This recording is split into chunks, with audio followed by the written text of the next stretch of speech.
Hello, and thank you so much everyone for joining us on this very special virtual panel session as part of the Cultural Heritage for Inclusive Growth Symposium, and for being with us today.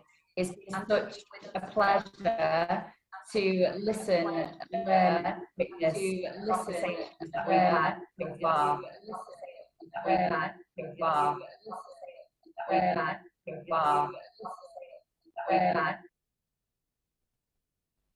My name is Nikki Locke, and I am the Senior Programme Manager for Cultural Heritage for Inclusive Growth at the British Council.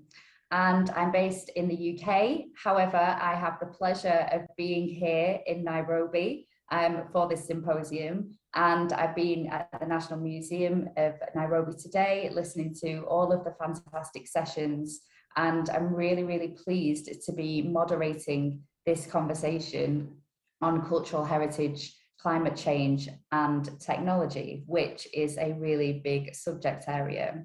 But I'm particularly delighted to be hosting this conversation as a way to kind of focus on sharing across different communities, contexts, and geographies, perspectives, insights, opportunities, challenges, and learning on how we can adapt and ways in which we can respond to digitization, technology, climate change, and cultural heritage through people-centered approaches. And with the help and guidance and experiences of a really, really fantastic panel, we're really pleased to be joined by a remarkable group to have this discussion on some key issues and to kind of share learnings around cultural heritage, technology, and climate change, which, as you know, we've already had a session today on cultural heritage and technology and digitization. And I'm sure you'll be hearing a lot of similar themes coming through this conversation. And tomorrow we have a session on climate change and indigenous knowledge and food systems. So this event, at the end of the second day of the symposium, is really kind of a bit of a hybrid one where we are bringing in different perspectives from different places in the world to discuss and have conversations around this subject area.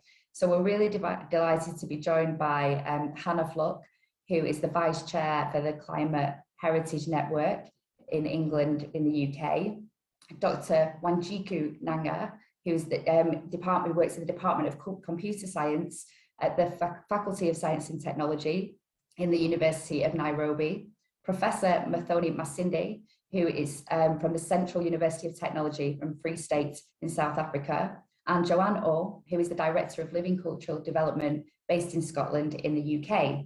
And we're also going to be supported today by Irene from Tweza Communications, who's going to be helping us out with looking at the questions in the chat, which we really, really encourage you to send your questions in as discussion goes on. Now, as I've said, we've got lots of different perspectives here under this quite big subject area. And the purpose of our conversation today is really to hear these different perspectives. And we are genuinely going through a bit of an exploration together on how we can share learning and insights and kind of find out where there are connections in terms of how we can adapt and respond with climate change and technology, and particularly on the role and value of cultural heritage, which is something that we do across all of our work with cultural heritage for inclusive growth and cultural heritage at the British Council. And we find real value, and there's something very special about bringing locally rooted, globally connected conversations together to kind of think about different ways of seeing, rethinking, engaging with each other and the world. And I'm just really delighted for this platform, to be having this platform to look at this conversation and think about how together we can help to grow culture, as we've been talking about a lot already today and have heard from some fabulous speakers on. So without any further ado, I will ask my panelists to introduce themselves. So I think if you can share with us a little overview of how your work relates to the conversation and where you are drawing your perspectives and experiences from, that would be wonderful. And I'd like to start off by inviting Mathoni to the stage, to the virtual stage, and introducing yourself. Thank you. Thank you very much, Nikki, and good evening, everyone. My name is Modoni Masile. I'm a computer scientist, but relevant to today's talk, I was born and grew up in a village in Kenya, eastern part of Kenya, and later became a computer scientist. I focus on artificial intelligence. And looking at the matter of climate, I appreciate that having relevant information had given a difference between life and death, and sometimes even riches and poverty. So this evening, I'll be talking about the solutions I've created around climate adaptation and strategies using computer science. I currently work as a professor here in South Africa, but basically I develop solutions for small-scale farmers. Thank you, Nikki. Thank you very much, Mithoni. That was wonderful to hear from you.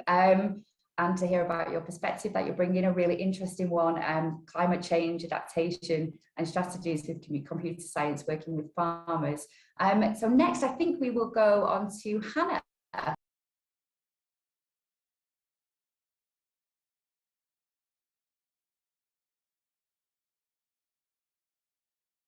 To be on the panel, looking forward to the discussion. So my background, I'm an archaeologist. I actually study human evolution, so I cover the full range of the millions of years of our human behavior. But what really drives me is thinking about how, as our climate changes, it's impacting our precious cultural heritage, and in particular some of our archaeological sites and our places, our communities and the traditions. But also how cultural heritage can be a mechanism, a means for adapting and responding to those changes. One of the things that I know as an evolutionary archaeologist is that what makes us human is our incredible ability to adapt and respond to the challenges around us. And I believe that a lot of the things that we need to innovate for that future lie in those things that we already know, and learning how to share, value and understand those is an essential component of that future. So that's my perspective. Thank you. Thank you so much, Hannah. Already kind of really excited about the conversation today, just from hearing from our first two panelists, but we've obviously got two more to welcome. So Wanjiku, if you would be kind enough to introduce yourself to the lovely audience who are joining us today. Thank you. Okay, thank you very much, Nikki, and good evening to everyone. My name is Wanjiku Nganga. I'm joining this call from Nairobi, Kenya, where I've been born and raised. I am a faculty member at the University of Nairobi. Background is computer science, just like my friend Mudhoni. And my area of expertise and passion is really around language technologies. And the perspectives I bring into this discussion is first the realization that our culture is expressed in language. And in an increasingly digital world, then we ask, where do African languages fit? You know, our languages are primed, and are they evolving to participate in a digital environment? So I see technology as a double-edged sword that we can, if we don't bring our languages into the digital space, then we risk losing a lot of our heritage because it's not recorded, it's not archived, it's not stored. And more seriously is that the young people do not engage with it because they are on the technology platforms. But on the other side of the sword is that technology still holds the key for us to work on our languages and make sure that they can be used in a digital environment, so that the whole angle of preserving and archival and ensuring that our languages grow in tandem with what is happening in the society is enabled by technology. So that's a topic I'm really passionate about, and I'm hoping to share as well as learn more from the other panelists and the audience. Thank you very much. That's great. Thank you so much, Wanjiku. And finally, last but not least, Joanne. Joanne, would you like to introduce yourself to the audience? Thank you, Nikki, and thank you for the opportunity to participate today. Very excited about the conversation. So I've worked in cultural heritage for over 35 years. I'm passionate about community participation in shaping how heritage is not only preserved, archived, but continues to live. So my other passion is living culture. So I have done work in museums for many years, community-based museums. Participation is a passion of mine. And more recently working with UNESCO, I'm a trained facilitator for the 2003 Convention on the Safeguarding of Intangible Cultural Heritage.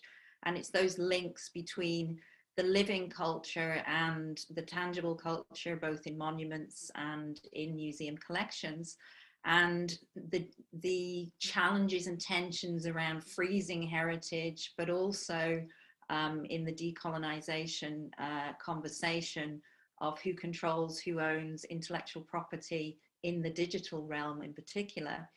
And finally, on the climate change agenda, the importance of Indigenous knowledge, living culture, and the knowledge of millennia in communities that has now an ever more important role in our future for a sustainable planet. So some of my passions and a little bit of background.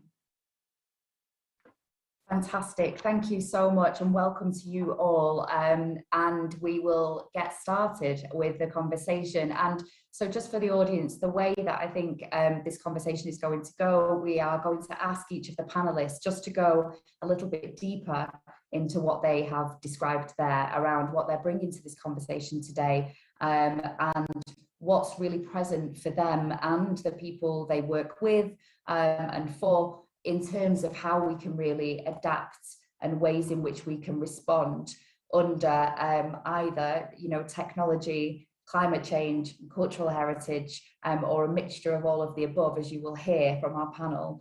And then we will move into a more conversational questions. But I would really like to encourage you all as audience members, if you have any questions, anything that comes up when you're listening to the panelists or throughout this session, please do share them in the chat. We will have time for Q&A from the audience at the end, and we'd really love to hear from you.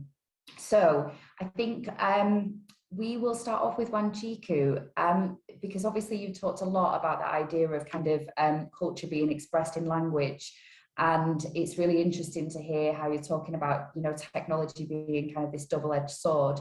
I know you've been doing some really, really incredible work actually in the space of technology as a tool and being able to, how that can be used to support people to kind of engage in the world more, given the kind of the progression of technology, but also how cultural heritage and language is really helpful for us to think about as technology becomes more a part of our world.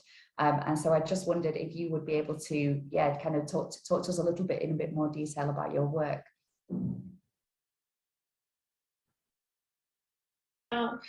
So thank you very much for the opportunity. I think just as a background, I wanted to say that for most of us Africans, we exist in two worlds. If I want to engage with technology, then I will be speaking or using a foreign language more often than not. If I want to speak in like my mother tongue, which is Kikuyu or Swahili, most probably I'll just not have any gadgets around me. It will just be oral and face-to-face. So what does that portend for culture? Because culture is really who we are. Everything that we're doing, what we're eating, if we're talking about climate change, we cannot separate our lives because there's a digital divide, right? So my angle is that we should be as Africans who are trying to speak our languages and express ourselves in our languages, there should be a seamless transition with or without technology, right? That I should not have to switch. Like when I'm talking to my mother, I cannot send her an email, or I cannot read up about the best ways to make sure my vegetables grow, because I can only do that in English or in French or in another European language. So what I find so interesting is that first, when you consider the demographics of Africa, we have 80% are young people.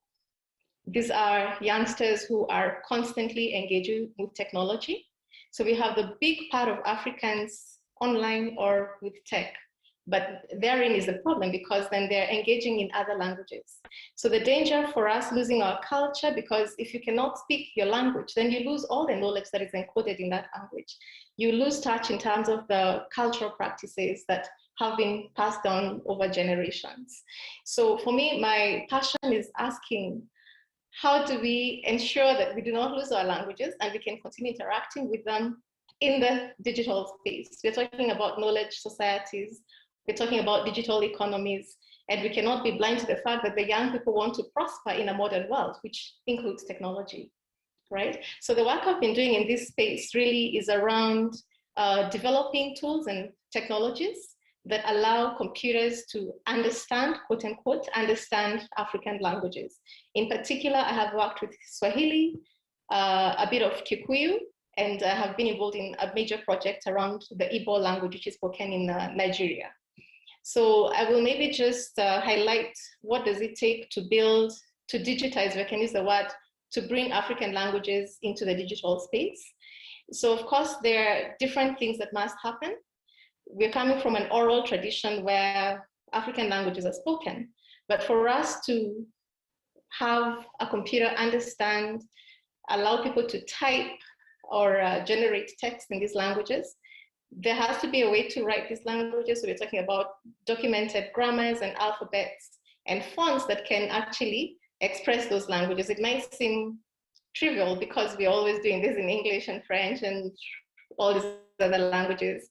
But if I just walk you through some work that we did for the Igbo language, maybe about 5 to 7 years ago, Igbo is spoken by maybe over 50 million or 70 million plus Nigerians.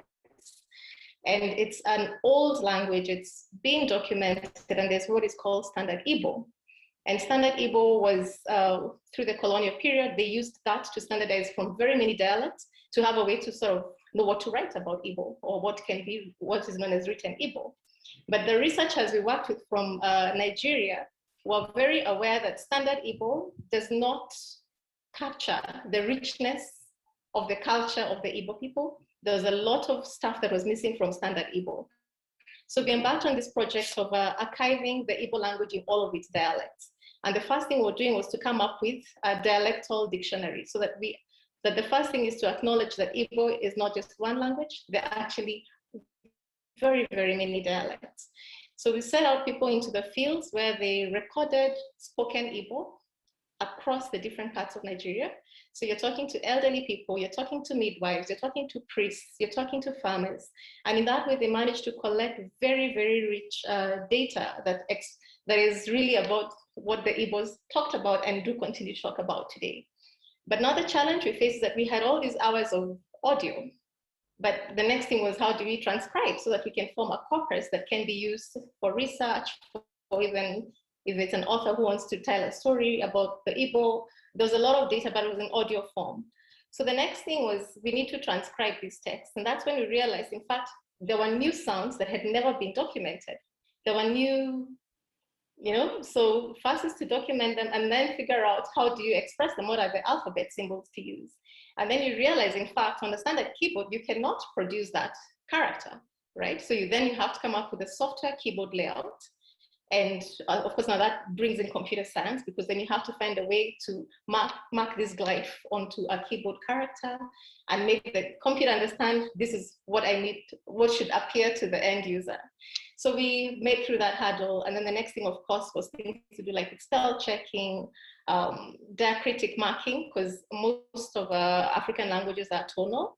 So you'll find that why maybe languages like Swahili have a very big digital presence is because they do not have tone. They do not mark tone.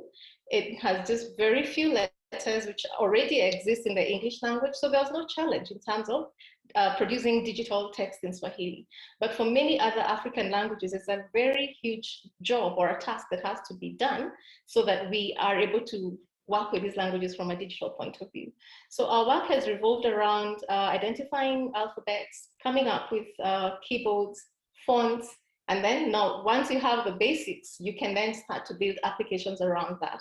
So we talk about speech synthesis systems, we talk about language recognition systems. So for instance, we're all familiar, if you're using Apple or Amazon, you have Siri, you have all these voice commands that we can give, and very easy to get information without having to be literate. All you need to do is be able to speak your language. So if it's a farmer like in Kikuyu or in Embu, why should they need to type anything if they can talk?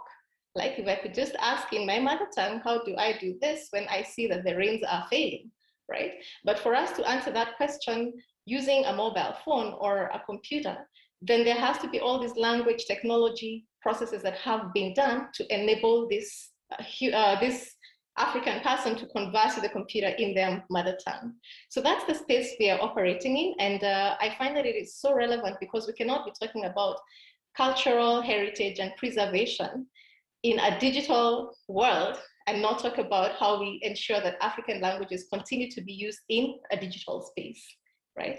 So of course, there are many challenges in terms of getting linguists and getting these languages that are in fact very fringe to have people who have studied them, that you know the grammars that you can then use to write software algorithms that understand these grammars.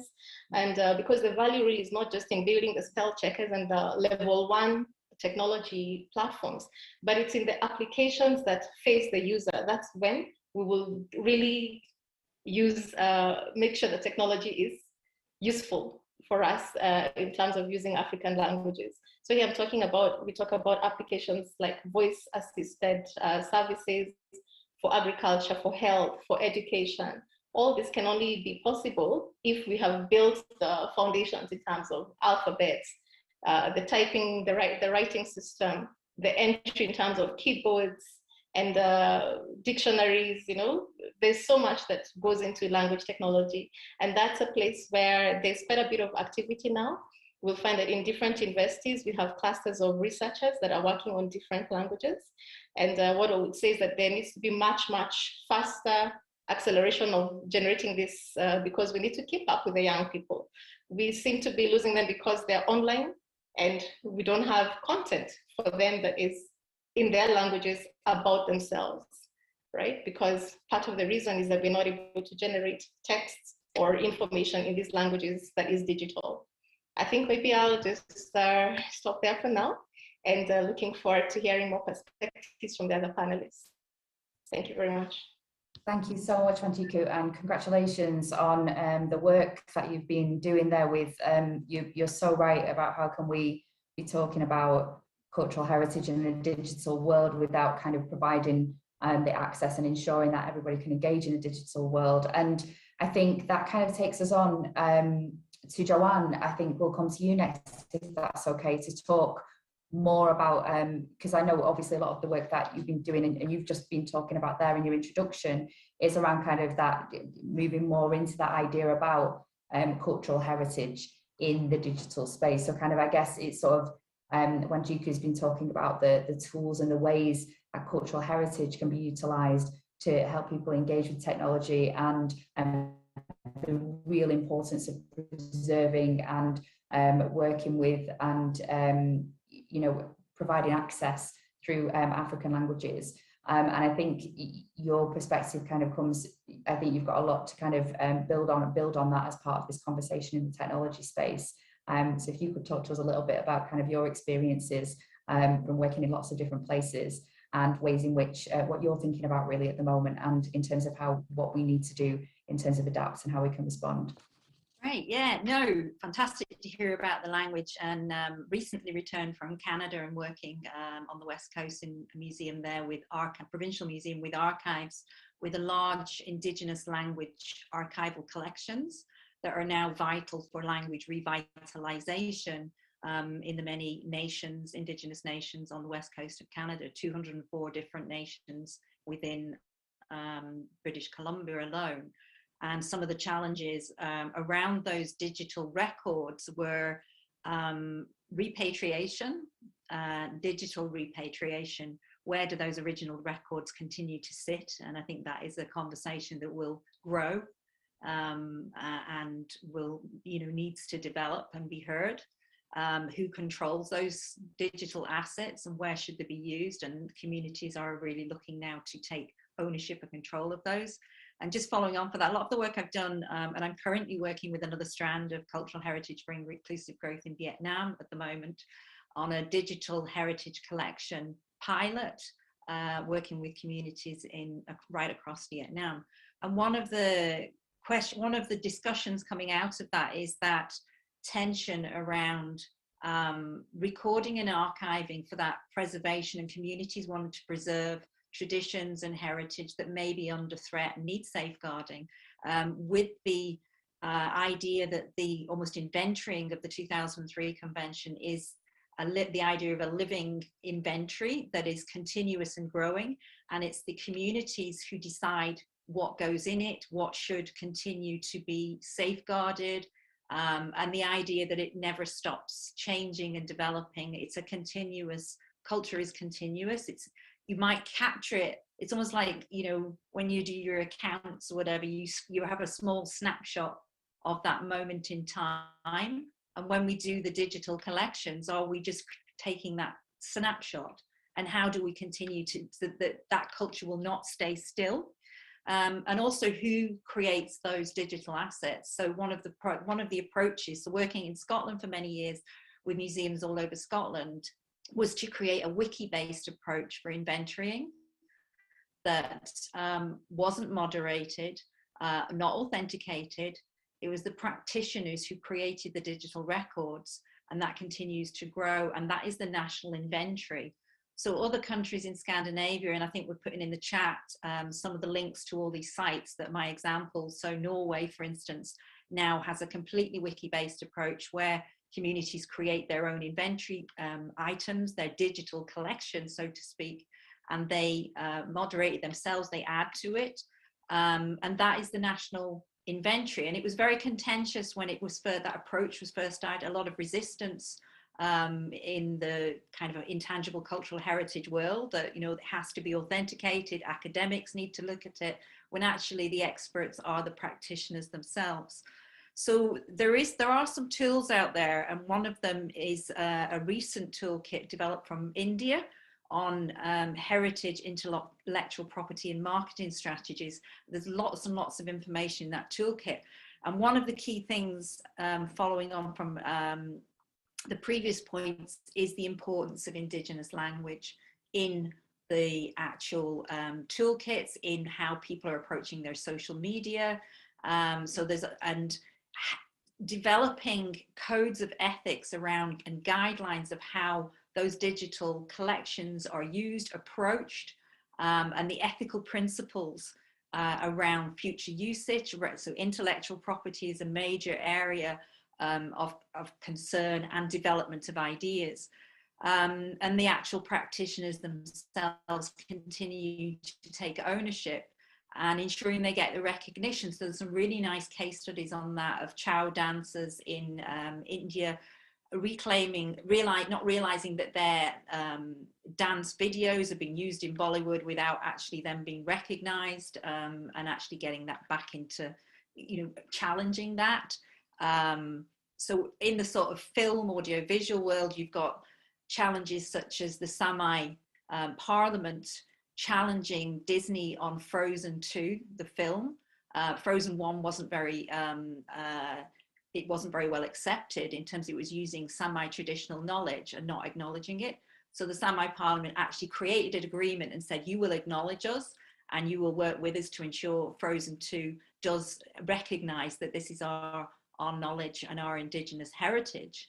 And they got it through. So there's a case study there of a good template of an agreement where the practitioners, the heritage owners, taking it back, and Disney signed it. So it's a complex area, and I say really it's that the authored and the participation and community-led moves us forward, I think, to far more exciting models of the digital realm for the future, and contest some of those ownership. Going back to that decolonisation, it's not just repatriation of objects and material culture, it's repatriation of the whole digital world as well. And we're really finding our way on how that will happen. But yeah, can't echo more the importance from the previous speaker of the importance of Indigenous language and that visibility in the digital world. And systems, collection management systems in museums, they're set up in a very particular way. The algorithms, how you search, the cataloguing, all of that is currently set in a very specific colonial perspective,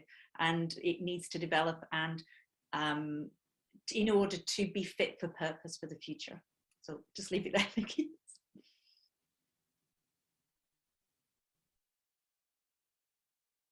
Thank you so much, Joanne. My internet seems to be a little bit wobbly, so I do apologise. Yeah, okay, there we go. My internet connection is just a tiny bit wobbly, so I do apologise, everybody. Thank you so much, Joanne. That was really interesting to hear about, and yeah, I'm sure there's a lot that we can discuss as a group as well. And I think next we will move on to Muthoni, if that's all right with you. If you could share a little bit about your bit more about your perspective on this subject, and the key things that you are thinking about in terms of and those you're working with, or that you're working on, in ways in which we can respond and adapt. Thank you. Thank you again, Nikki. I'll take up from where my two colleagues have stopped. For example, when Wanjiko said, if a farmer can talk to the phone and say, how do I plant? That's key, and that's the work we are doing. I started by saying I grew up in the village, and I noticed that, and even today in 2022, the small-scale farmers do not necessarily have any information about weather. They still rely on their indigenous knowledge. So they will look at the skies and say, if the wind is blowing this way, then we need to start planting. Or if a particular tree has flowered more than another one, then there won't be hunger. I was home in December and I noticed that this mango tree that produces very tiny mangoes, there were massive mangoes everywhere. And I told my sisters, you know what, drought is coming. Because I grew up seeing that. Fast forward, so in 2012, when I was looking at deep into doing my PhD, I connected the two. There's a huge disconnect between the science and the indigenous knowledge on one hand. Because, for example, the Kenya Meteorological Department, for example, tell the farmers, we'll have near normal rainfall, or we'll have below normal rainfall. That will be over radio, sometimes in English, on Kiswahili. They will not get it. And the other challenge is that it's too scarce. In other words, it's for our whole district. But if you compare one district, which is, let's say 500 meters, 1,000 kilometers, you'll see a huge difference between, for example, Embu North and Embu South. So the focus doesn't really mean anything to them. So I embarked on a solution, creating solutions for that. I looked at indigenous knowledge in the near term. When I say near term, in 2 weeks, it's very accurate. Those farmers will tell you, if you see a dragonfly flying 3 feet from the ground, it's gonna rain in 3 days. And it's so accurate. But then in the long term, if you ask them beyond the 6 months, they can't tell. And that's where the meteorologists and the scientists come in, because then we can blend the two. Not that one is better than the other, but the integration of those two create a super product. So I came up with a product which is called Itiki. The first I is for I, information technology, and then the T, of course, is the technology. So IT. And then the KI is for indigenous knowledge, and the final one is intelligence. But that name actually came up with it because when I was growing up, my uncles used to live across a particular river. We didn't have a bridge. The modern civil engineer and bridge, we used to use a little bridge made of sticks, and it was called a tiki, exactly like my product. What I noticed about the indigenous bridge is that it was built by experts. When I say expert, those local people know so much than us, we are living in the city. So they knew where the river has less current. They knew the trees that even if it rains cat and dogs, the tree never falls. So that bridge was actually anchored on those trees. So much so that, like in 1992, I know it had rained heavily, and 2 bridges on that river fell off but a tricky one remained still, because the indigenous people knew exactly this is where it should be. And that's what our service is anchored on. So we collect the indigenous knowledge faithfully from the farmers. We've given them mobile phones. So when they see the ants making a straight line, they record that for us in the mobile app. And then constantly we collect modern science, the temperature, the rainfall, using weather stations. We do have our own weather station, a few of them, because we operate in South Africa, Kenya, and Mozambique. But we rely mostly on the weather station network of the National Meteorological Organization. We mix those two, call it mix for now, but we literally use computer science. We use basic cognitive maps, for example, to map the indigenous knowledge. When they say a mango tree of this type has flowered, so there will be less rain, we map that to conserve the authenticity of that knowledge. And I like what Joanna has just said. At the end of the day, we must ensure that that knowledge remains with the people. So we work with the local people. We call them Tiki ambassadors. They own the product. Literally, it's like we're only running the servers. And then the SMS come in. We send the message in SMS. And this is where Wanjiko's work comes in. My mom will not read that SMS. No, normally she will go ask the grandson. And I was wishing that I could talk to them, you know, just come in and meet them, mom, start planting tomorrow. That would be very nice. We've done this work almost like a commercial project from 2017. We had funding from USAID. And the idea was to ensure, because sometimes if you give products or services for free, the sustainability of it becomes difficult. So we're trying to run it as a business. If they can pay us something small, like 60 Kenya shillings a year, to give all that information, they will value it more. Of course, the business part hasn't really picked up. It's difficult to sell things to farmers because they more expect that you give them, now not ask them. But we've made impacts. We've checked pre-adoption and post-adoption, and we confirm we've managed to get up to 11% increase in yield. Our farmers are not many. Currently, we have about 10,000 of them, most of them, 70% in Kenya. But for me, it's not about the numbers, it's that impact. One farmer affects or influences or takes care of another 4 people. So we're talking about massive numbers here. And if you can replicate it, and considering what Joanna has just said, it's, if I just move this to where Wanjiko lives, it will not work. But the indigenous knowledge of that village is different from that village. So that authenticity and maintaining the ownership has been the key in our approaches. So in the design of the systems, we use design science. We work with them slowly, test the system with them. That's why maybe we haven't grown exponentially, but the impacts for us are really good. Thank you.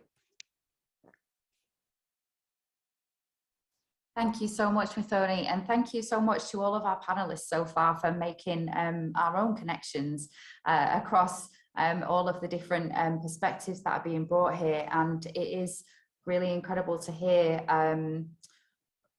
how, I guess, so far how much people care on this panel, and obviously lots of people that you work with around finding solutions, utilizing cultural heritage, really taking it back to thinking about kind of ownership and those people-centered approaches, maintaining and kind of utilizing local knowledge and ensuring that people can participate and kind of have their own solutions to the challenges that we're facing today based on what we're facing and what they're facing.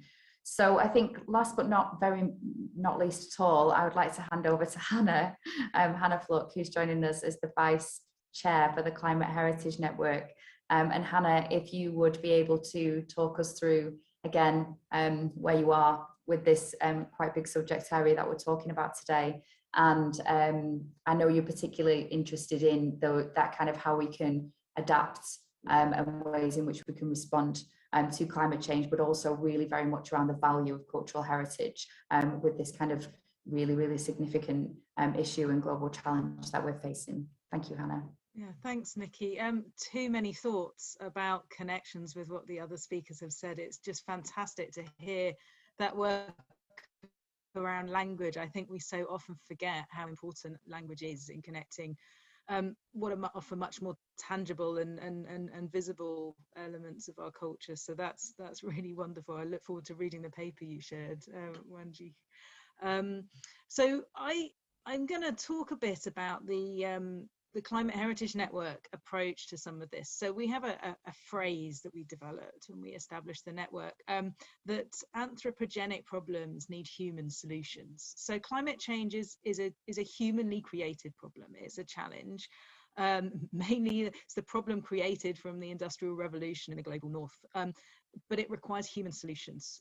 We cannot address this just through environmental science, and I think the past decades have demonstrated that it doesn't matter how many more environmental science reports you have describing the problems and the challenges, it doesn't necessarily change, affect people's behavior, start to implement the solutions that we need. The reason for that is because in order to engage people and understand these human problems, we need to talk about human behavior, human culture, and those things that give us that connection to our places and to each other, both from the past and most importantly into the future. In December, there was an international co-sponsored meeting on culture, heritage and climate change, co-sponsored by the IPCC, the Intergovernmental Panel on Climate Change, ICOMOS and UNESCO. And Ho-Sung Lee, the chair of the IPCC, gave a speech, an opening speech, in which for the first time, I think the IPCC, the highest level, recognized how important culture was to addressing these challenges. And I'm just going to read out on the quotes because I think it's quite resonates with what we've heard from other speakers. So our culture and heritage are windows into millennia of human experience from which we can draw and use them to shape our strategies to adopt and to make our communities more resilient to climate change risks and challenges. Are we capable of projecting from our collective past into our shared future? I believe this is not only possible, but it is imperative that we do so. So I think it was a pretty resounding endorsement for the value and the relevance of the traditional knowledge, of the information that we have about how past peoples have adapted and how people continue to respond to some of these environmental challenges. I also wanted to talk about the ways in which we can use technology alongside that knowledge, because that is a pretty persistent theme of what we're talking about. So there are a number of projects that I've been involved with in England which are starting to look at that, and some which have also been applied around the world, including in Africa, which I will just draw attention to. But firstly, one of the challenges that we know we're facing is the loss of our heritage. There's a significant change. Things will not be the same in the future because of the challenges that we're facing with climate change.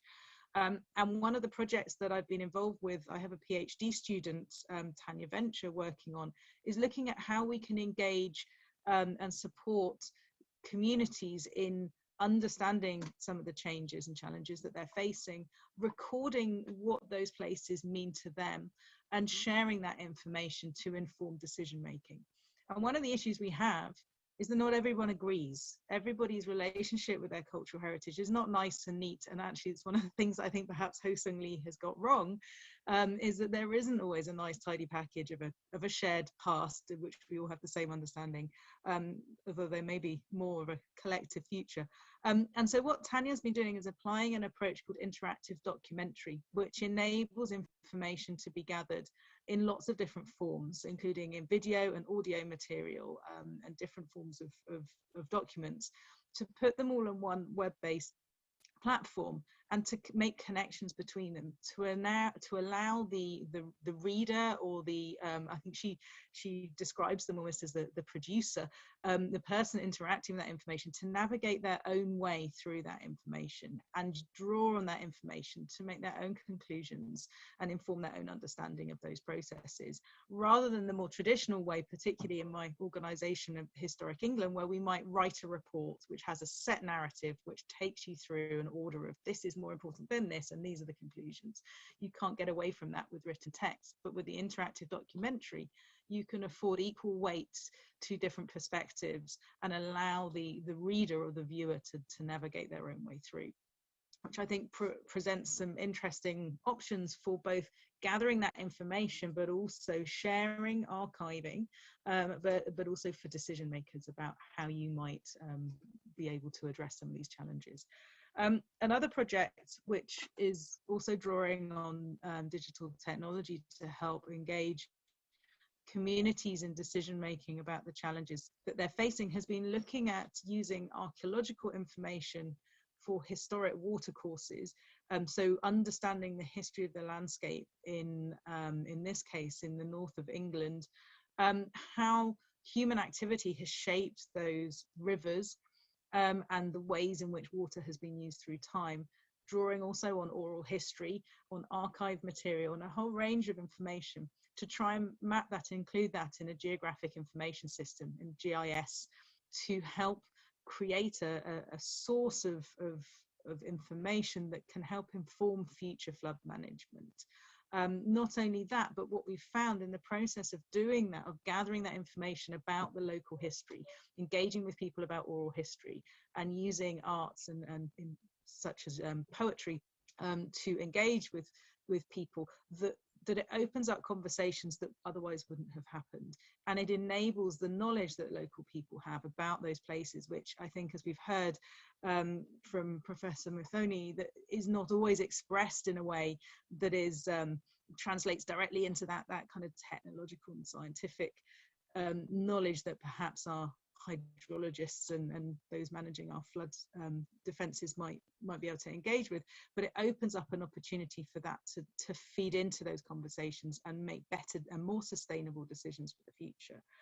And finally, in terms of understanding some of the impacts that our cultural heritage is experiencing, there is a programme of work developed by colleagues in Australia who have been looking at climate vulnerability, and how you might understand the vulnerability. You might be able to convey that information, but also explore the adaptive capacity, the ability of the people managing, living and working around those World Heritage sites to respond to that in the future. And the climate vulnerability index program has been applied in Orkney, in Edinburgh, in the UK, and there is a project ongoing, CVI Africa, which is looking at the Suka cultural landscape in Nigeria and the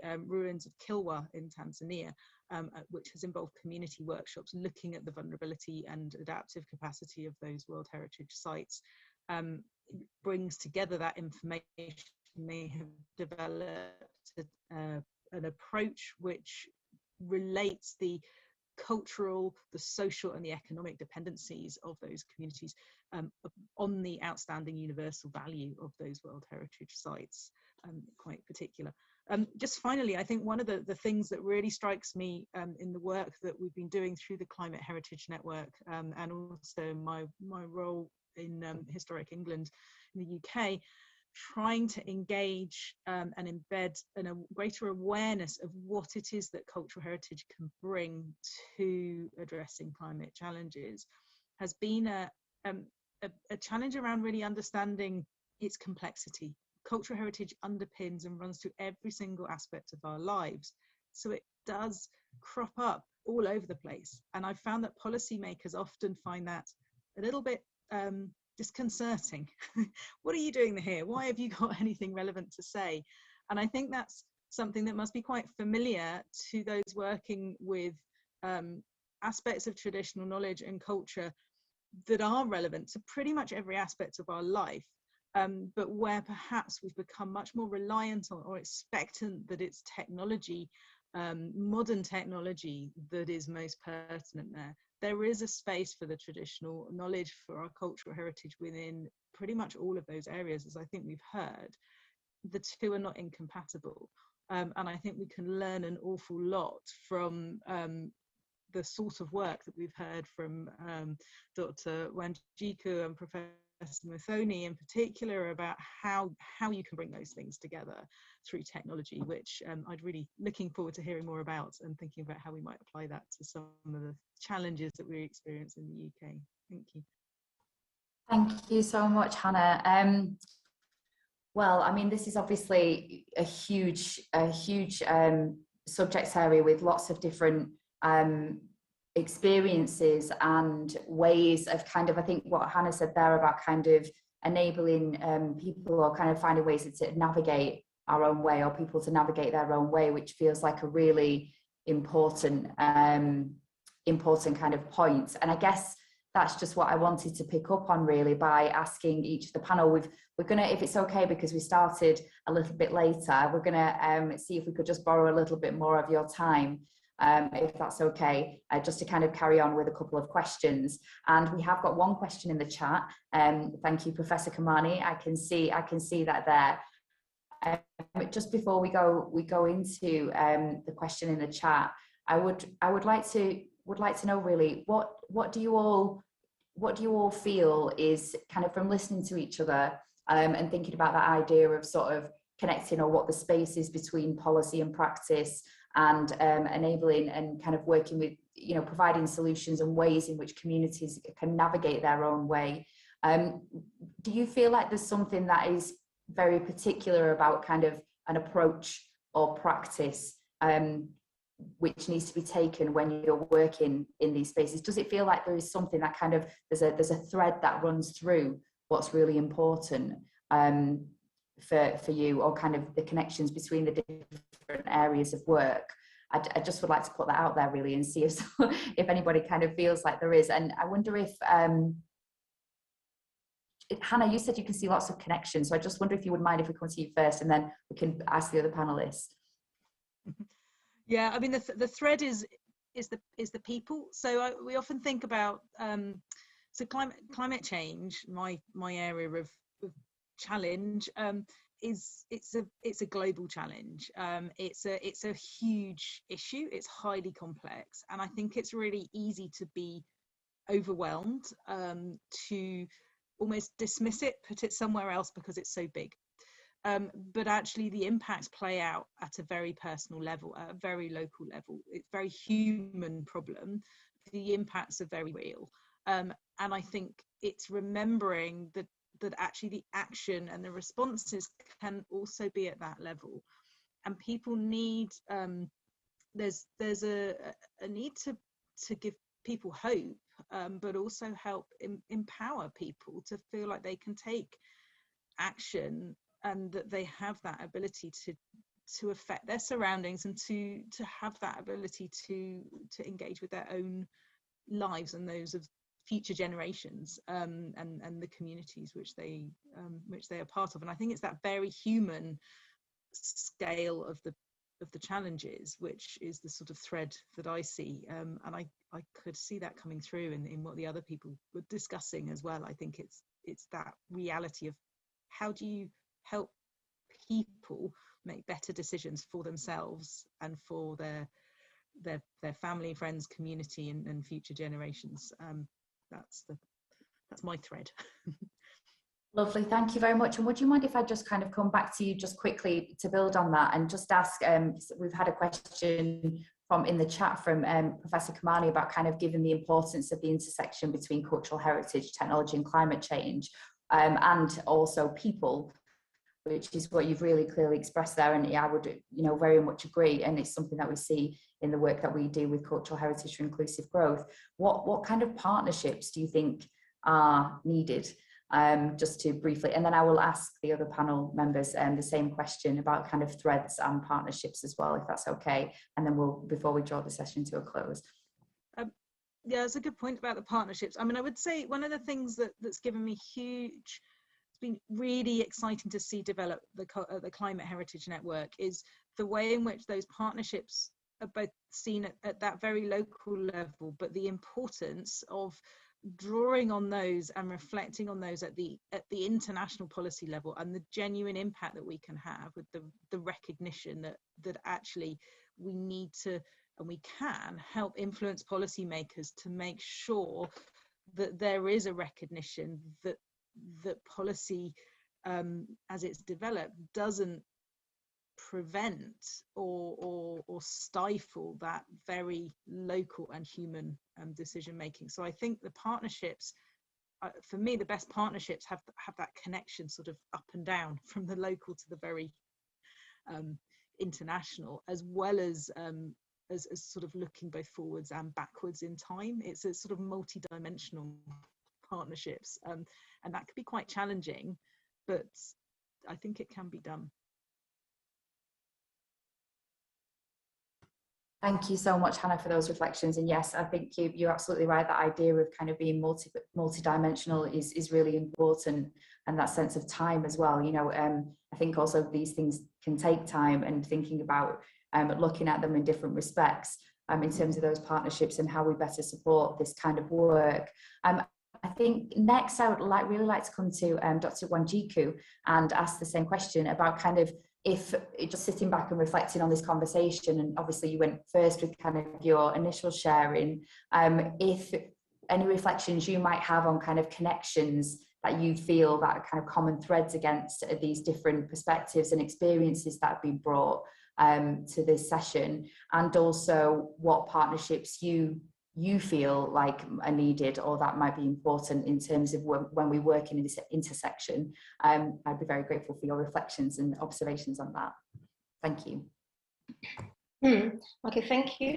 So in terms of, I think it's been really interesting to hear from the other panelists, and the whole idea of archival and digital preservation. I think that's been a really, I see that as a major connection with what I talked about.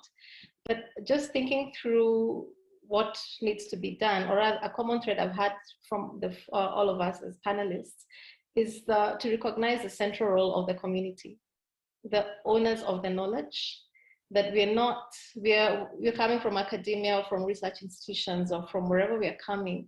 We're not coming to an empty space. We are building on knowledge that exists, and that our role should be to facilitate or to catalyze agency in the community, you know, because it's for them, everything is for them, you know.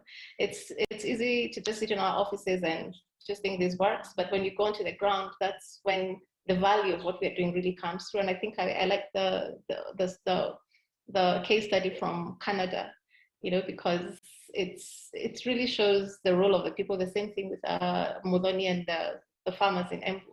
I think for me that's a common thread, that let's not lose sight of the fact that we are dealing with living human beings, and the challenges will always be dynamic, and our research should really be driven from and to the community. And then in terms of the partnerships, really, we live in an age where there is no singularity of knowledge in any discipline. I think multidisciplinary collaboration, that what I'm doing, I'm not a linguist, I need to work with linguists. I am not an archivist, I may only know computer science. So how do we all bring this knowledge to bear and create the solutions that we need? And just as my colleague said, the role of policy cannot be overemphasized, that it has to be deliberate, especially when talking about African languages. It is a huge, huge undertaking, and I'm sure that's how come we've never made much progress, because for a government to say, I think South Africa is a good case study, where they have 11 or so national languages that need funding to develop and create resources. So it has to be something so deliberate that it has to be really at a policy level, so that the funding that is required to build these resources is actually in place, the capacity building that needs to be done, that we have programs that we're training people who can do these things. that we're relying not just on outsiders, but we're creating the capacity within our countries to do most of this work. That's how we're going to scale and really be impactful. I think that would be what I would want to say on the issue of partnerships as well as the common thread. Great, fantastic. Thank you so much. I think we're building such a kind of connected point of knowledge and yeah, kind of care again, that idea of care, and really bringing out that our role and as we're working in this space about kind of being facilitators.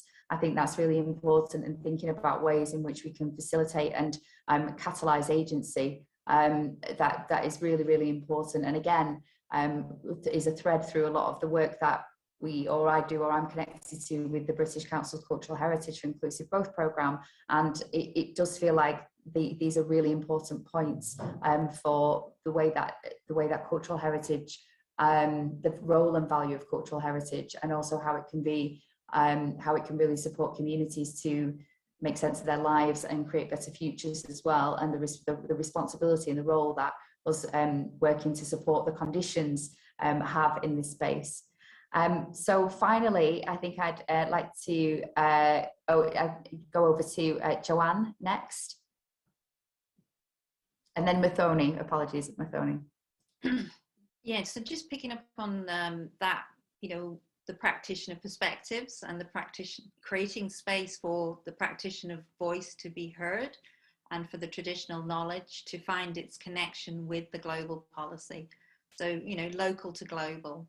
And in terms of those partnerships and intersections, it's opening those channels for the local to be heard, but to be learned from. Because I say, you're looking at traditional knowledge of millennia, and fantastic to hear about that, the project of the blend of the traditional knowledge and the science, and understanding, different roles and different perspectives. There is a place for them, but understanding what each brings.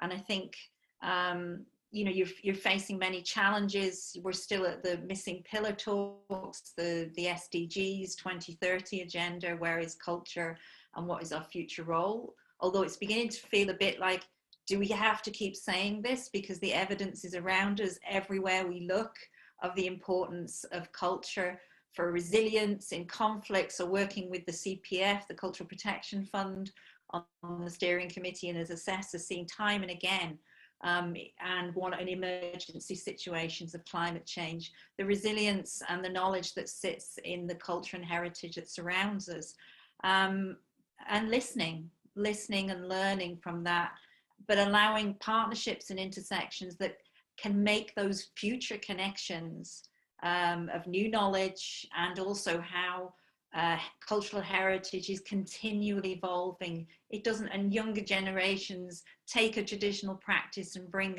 a new life to it, or a new iteration that takes us forward into the future, that it never stops changing, and I hope it never does, because I think we're pretty much finished if that ever happened.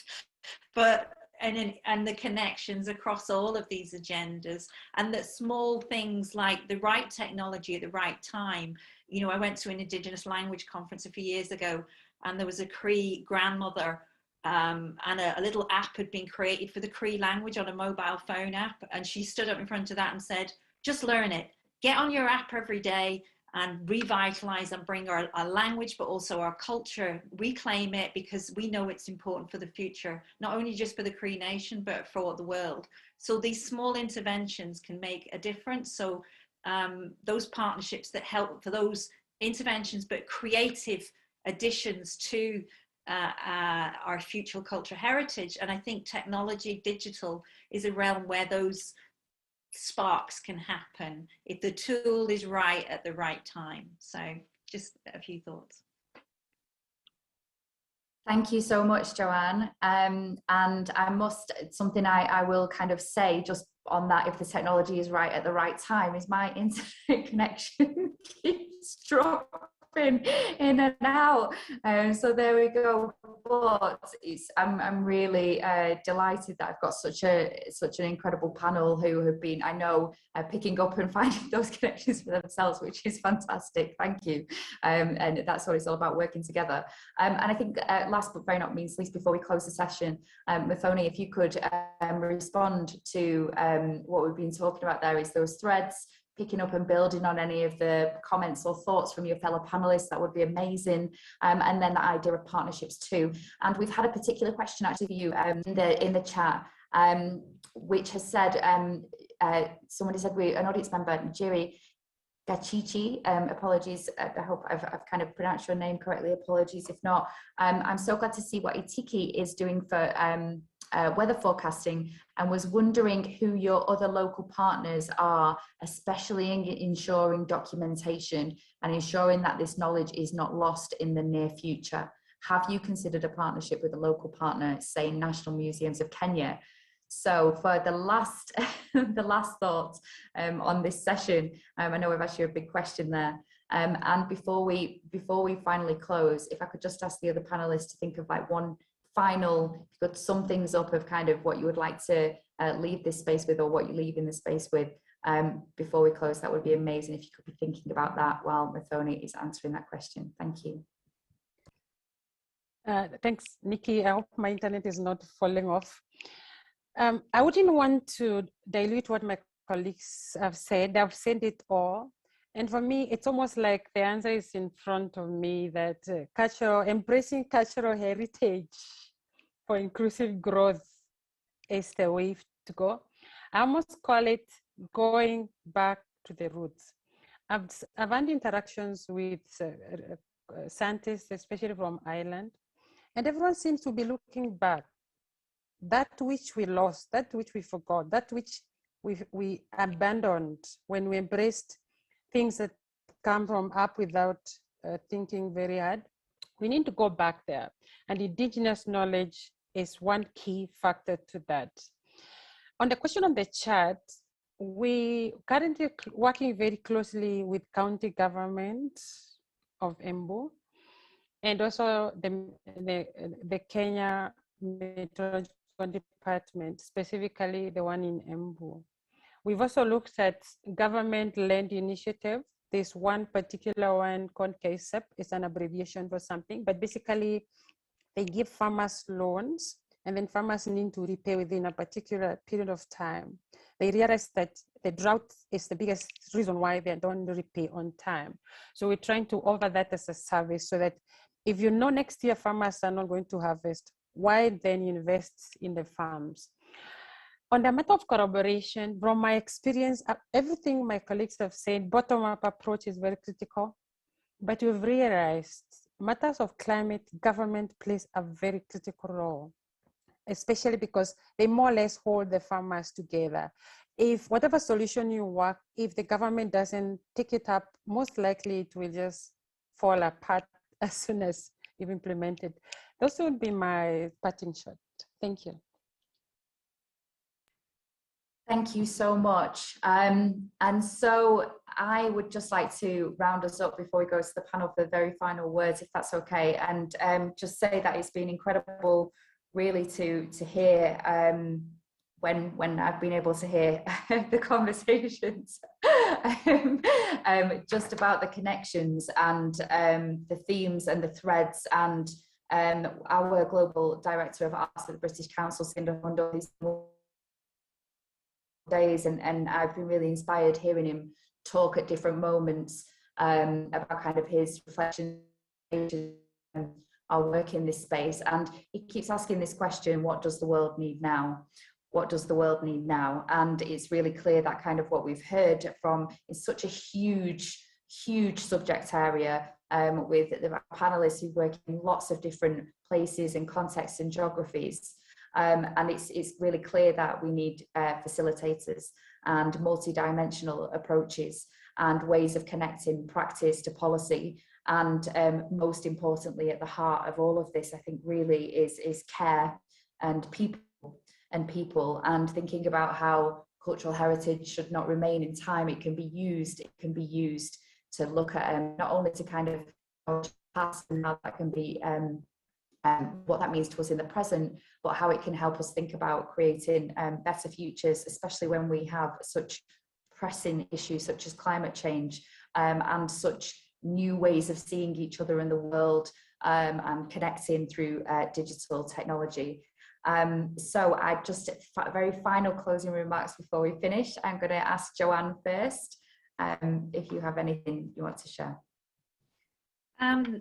I think what's the common thread is the importance of people, the practitioners, people-centered approaches and inclusive approaches, and creating tools that are tools, not an end in themselves. They're part of helping us on that journey, that allow participation and are appropriate and intentional at the right time, and a clear intention of what is it for, and that clarity around it will help, I think, things to move forward at a faster pace. We've seen this massive jump through COVID of digital, and there are huge numbers of new resources coming, to our attention, but also we've seen people taking power and control into their own hands, sometimes through frustration, sometimes as creating something for the moment. But there's real legacies there that are going to be very important for our future, so that digital can help that. But I say that clarity of intention, what are we using it for and why, and who controls, and that people-centered approach is vital. Thank you so much, Joanne. And if we could hand over to Tony, just for one final, very quick, anything that you would like to share.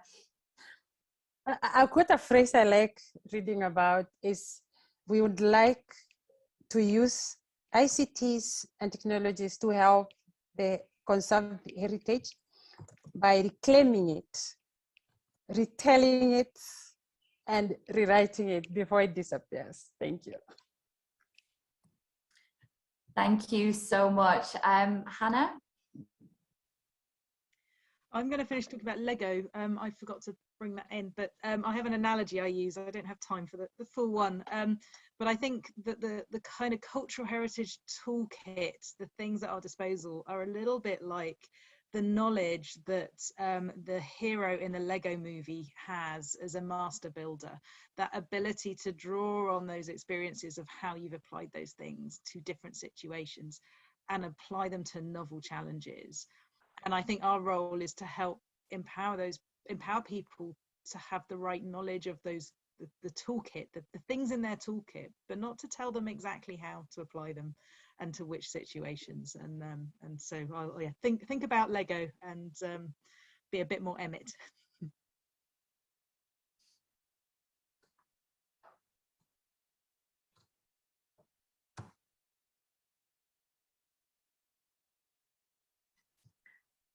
Oh, I'm back. Here we go. Last but not least, Wanjiko. Okay, thank you. I think I don't have much more to say. Maybe just to emphasize, I liked, I don't know if it was Joanne or Hannah, when they started out, they said that what makes us human is our ability to adapt to change. And that's what, that resilience is what we need. And also just to acknowledge that to face the unknown, we go back to the known. And as Bodoni said, going back to the roots.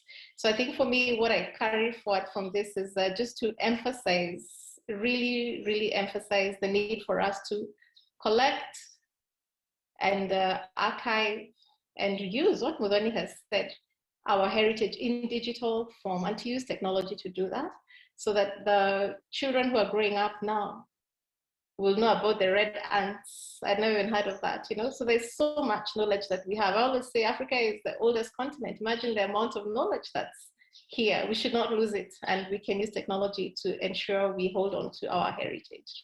Thank you very much. Well, thank you very much, everyone. That has been such an interesting and fascinating conversation. And I'm really looking forward to watching this back and kind of really thinking about it. I'd just like to thank you for your contributions, your care, consideration, thoughts, your work in this space. Thank you to the audience for staying with us for a little bit longer. I really appreciate it's late and you've been listening to a lot today, so thank you so much. And also, of course, to all of the speakers and moderators who've taken part in today's symposium. What a fantastic day. And to, of course, the communications, British Council, the tech team who've been helping us run this session and all of the sessions that you've seen today, our face-to-face in-person place for the symposium today, Nairobi National Museum, and of course our digital space here on Zoom. Thank you. And we look forward to seeing you all tomorrow. A really good day with some more conversations around decolonising cultural heritage, on restitution, indigenous knowledge, reclaiming narratives about African languages, clothing and accessories, and climate change. So I hope to see you there. Thank you so much, everybody. Take care and enjoy the rest of your day. Thank you. Thank you. Bye. Bye.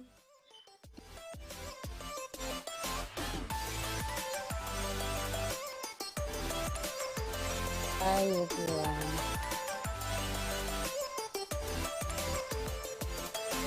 Hi, everybody. That was brilliant.